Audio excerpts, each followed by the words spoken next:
Hey beer geeks, and welcome to another beer log. Today you'll notice the Brad is shaved. No, I mean we are joined by Simon, Real Ale Craft Beer, who hopefully you know. If you don't know his channel, Real Ale Craft Beer, do check it out.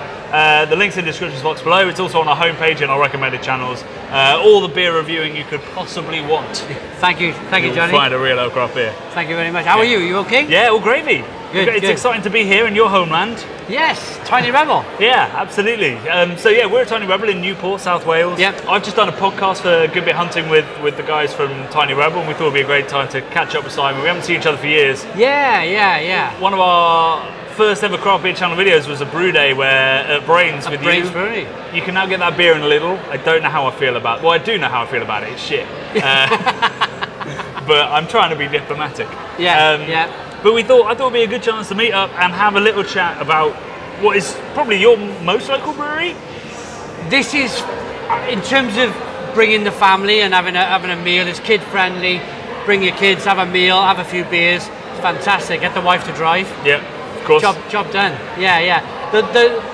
The more local brewery where you can come and have a good time. Yeah. With your family. So you got small other ones around, but not ones you go with the family and make a day of it. Yeah.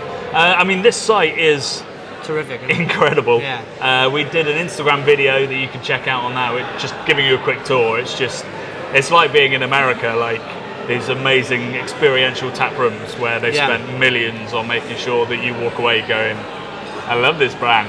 Yeah. Feel a bit weird and hypnotized. So thought we'd have a little chat about something that, I mean, Tiny Rebel have been controversial for a couple of reasons, like their scrape with the Portman Group, their outspoken views about cask and cask pricing, which I very much agree with. But adjuncts in beer. something they play around with a lot. Yeah. And they've been getting a lot of stick about it, to be honest. Yeah, online, definitely. Whereas other breweries seem to be able to do it, and they don't seem to have a scrape. Yeah. They don't seem to get kind of noticed with it. It's a bit like Boris Johnson. He can say what he likes, but we won't get into politics. No, we won't name the breweries that we think are like Boris Johnson either. That could lead to trouble. But yeah, it's interesting how, say, Club Tropicana, which we're drinking here, is, I mean, I love it. I think it's brilliant. But other people sort of dismiss it while chowing down on the latest trendy Berliner Weiss with exactly the same few breweries from exactly the same company. So I'm confused as to why that is. I'd love to know your views. Is it because they may have now branched off into supermarkets? Do you find that once a brewery has made that decision to go into a supermarket or major supermarkets, that somehow their brand is not as how it was kind of before? I mean, personally, I think personally, it's a great thing for a brewery to grow, and for a brewery this size, they have to be in the supermarket. Doesn't mean they stop making great beer. No, I mean, I guess maybe people see brewing with adjuncts, so coming up with names like Pump Up the Jam, which is their jam donut pale, and adding loads of fruit to their beers might be a player, A, being in a supermarket, and B, being attractive to people that don't know anything about beer. Yeah. But I don't think that's where it comes from with most of these breweries. Most of these breweries are just trying to play around with flavour and experiment and squeeze every last drop of deliciousness out of a beer. And if that gets them into a supermarket, all the better. But, you know, I think really, if people thought about it, the beer you'd brew to get into a supermarket is a dead cheap, slightly hoppy blonde or something. Yeah, but that you'd make maximum profit off. These are expensive to make. The purees are probably nearly as expensive as the trendiest hops. Absolutely, and this stout with the marshmallow stout, the marshmallow porter, it's terrific, really good. It's all about balance. It's about getting that balance right. Too much pineapple, it's going to be too kind of like lilt, if you like. Not enough, and you'll struggle to call it an adjunct beer. I think that's an interesting thing. Like, so Omnipollo are like the biggest, the most influential, the most well-known sort of adjunct brewers, certainly in Europe, probably in America as well. And lots of their beers don't taste like beer, and that seems to get some people very, very excited. Yeah. Whereas I still think that all the Tiny Rebel beers, like I'm drinking this, and it tastes a lot like an IPA. It's just got a little bit more kind of juicy fruit character that just isn't balanced by that slight grassiness, that slight bitterness, that slight I guess dankness that you would get from a hop fruitiness. So this is a beer with adjuncts, whereas I feel like Omnipollo, to some extent, brews stuff that is only a beer in that it's got fermented malt sugars in it. What do you think of the adjuncts in this beer? So this one, I am trying. Do you want to try some clue? Yeah, absolutely. This one, for me, if I remember rightly, is a bit too sweet for me. Lovely. It's actually lighter and more roasty Yeah. than I remember. It's the aroma that's just like boom. Marshmallow. Really, really big marshmallow. Same with Clube as well. Clube's Yeah. relatively dry and so juicy. Yeah, I mean, it's crazy So juicy. juicy. I love it. I think in a blind taste test, if you gave that to a bunch of people who were like, oh, I only drink adjuncts from Omnipollo, you put that in a blind taste test, that will come top above all the blonde beers that Omnipollo do. But you hated an Omnipollo beer in a review you did. I did, yeah. It was Omnipollo and Evil Twin Brewing Company. It was called Pink Lemonade IPA, and I just felt that it went that scale we were talking about earlier, where it has to be beer first and then maybe a bit of adjunct. Yeah, it was sort of really lost its context. Yeah, it was all pink lemonade and this really artificial taste in there. And I called the video a craft brewers taking the mickey really out of the craft beer drinkers. They did quite well because a lot of people thought that a beer first and foremost has to be malts, hops, and then a little bit of adjunct. But this, for me, this went too far. Have you had a beer that's gone too far? Or would you think it's just too much?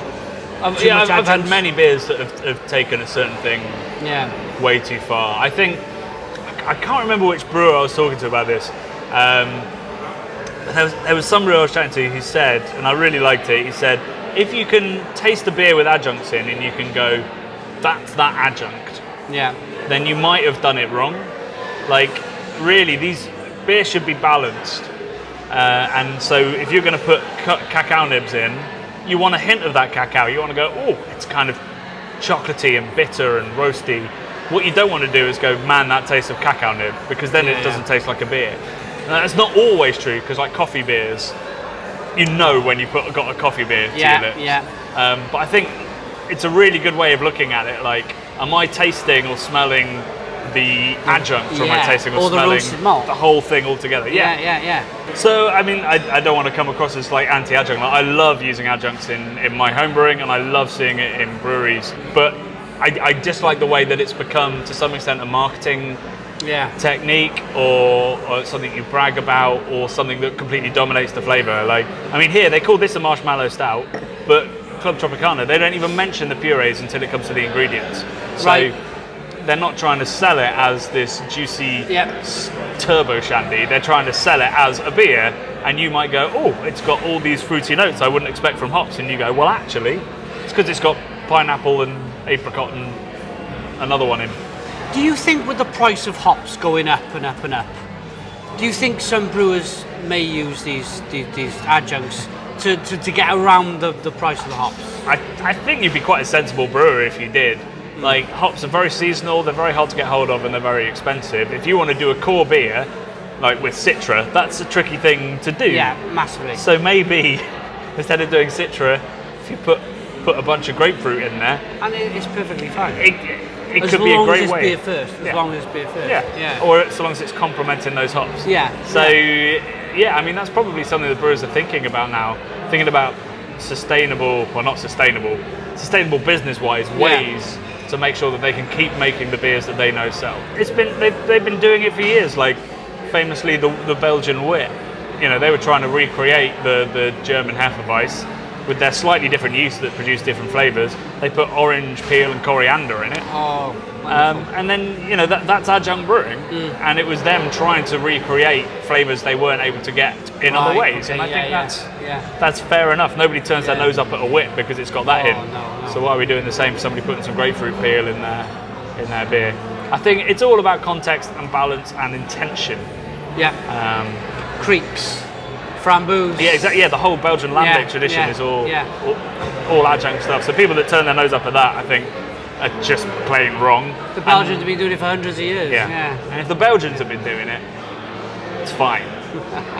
So Simon, thank you so much for joining us. No problem. Really enjoyed it's it. Absolutely great to see you again after many years. I hope we'll do a couple more collabs. Yeah, we'll have to come and meet up a little bit more often. Yeah, absolutely. Anytime you're in London. And guys, if you haven't checked out Simon's channel, please do. And if you haven't checked out the documentary he just raved about, check out our documentary too. Top man. You want to shake hands? I was going to do a cheers. Cheers. Stone the crows. Stone the fucking crows.